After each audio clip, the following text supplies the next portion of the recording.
So when they first did this franchise, they intended for it to be just a trilogy, with the 3 movies. I'm glad they didn't stop there. Now, it took them a long time for them to do another one after this. I mean, this movie came out in 2000. The 4th one didn't come out till 2011. Now, it says right here, the last installment in the Scream trilogy is set in Hollywood, where Stab 3 is being shot, with Gale Weathers and Dewey Riley on set as advisors to Jennifer Jolie. Unfortunately, a killer decides to off the cast in the order of the screenplay, and only Sidney Prescott, now in hiding until the killer tracks her down, can solve the riddle. Now, this movie had a budget of $40 million, the box office being $161 million. Again, amazing numbers for a horror film, especially a slasher. Ratings, Rotten Tomatoes 41, Metacritic and Internet Movie Database 56, and Google users 78 to 86. So the numbers are kind of spread out a bit, so I'll go with the Google users. They gave it the best out of it. Now, me personally, I would give the movie I have to give the movie an 8 for the simple fact that I think that this one was slightly more comedic compared to some of the others. I think some of the fight scenes were a little bit cheesier and goofier than the other movies, but enjoyable nevertheless, because there is a mass killer going around and I still want to know who it is. And also, this movie was different in the sense that there was just one killer instead of the other movies that usually have 2 killers, the 6th movie having 3 of them. Now, here's how Common Sense Media breaks it down.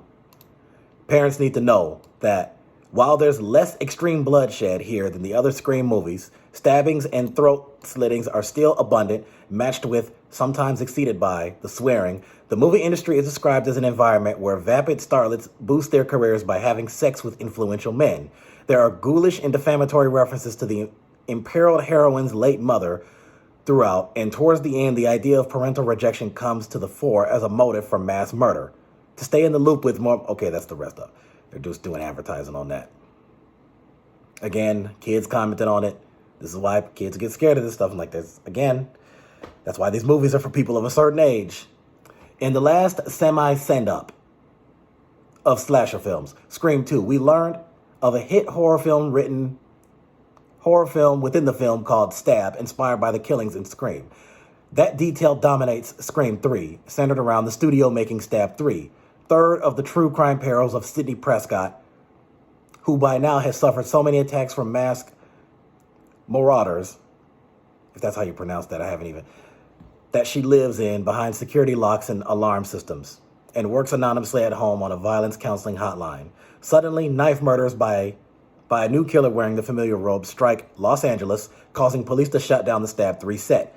Meanwhile, Sidney is tormented by dreams about her mother, whose off-screen rape murder years before set in motion all of the Scream atrocities in the first place. She emerges from hiding to help hunt for the latest slasher who's obsessed with her.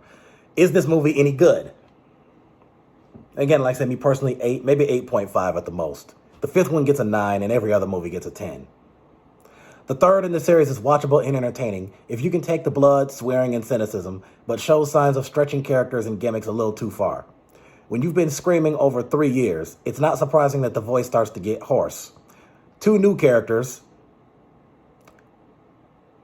played by Emily Mortimer and Parker Posey, are self-centered actors who will do anything to make it big, giving director Wes Craven the chance to skewer the movie industry. Roger Corman and Carrie Fisher provide campy cameos.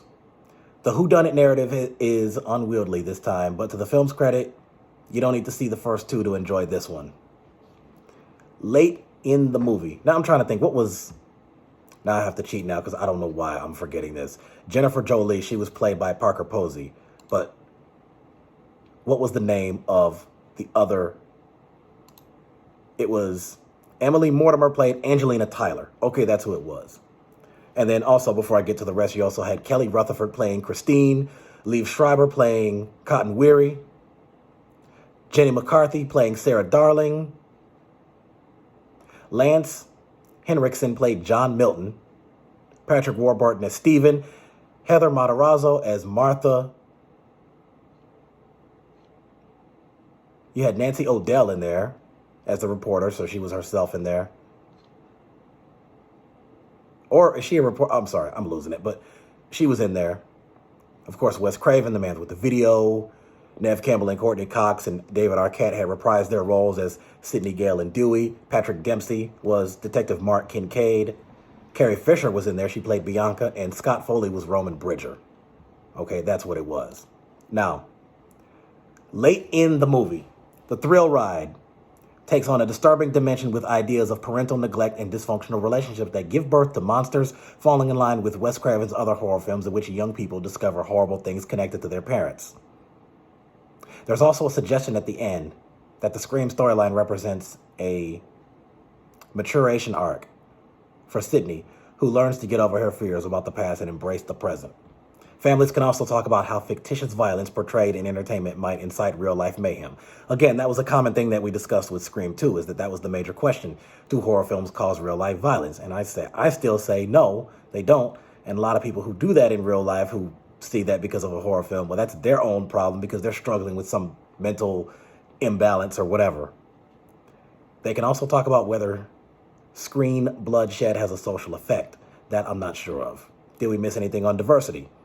Let's see. You did have Tyson in there, a black character in there. Of course, he was killed off, and then you had a lot of the characters were women. Most of them were killed off, too, except Sidney and Gale, who survived. But nevertheless, this movie is also available to watch on Max. Of course, I have them all on YouTube because I'm a hardcore Scream fan. But I know all the Scream fans have already seen it. And a lot of other people who are horror fans outside of Scream, I'm sure a lot of them have seen it. But by any chance, if you haven't, I suggest this one is worth it. But I wouldn't say it's the worst thing in the world if you missed it. I would still say that obviously most of the other films were a lot better. In my humble opinion, it doesn't compare to the first two. But I suggest checking it out anyway in case you haven't seen it. It's on Max.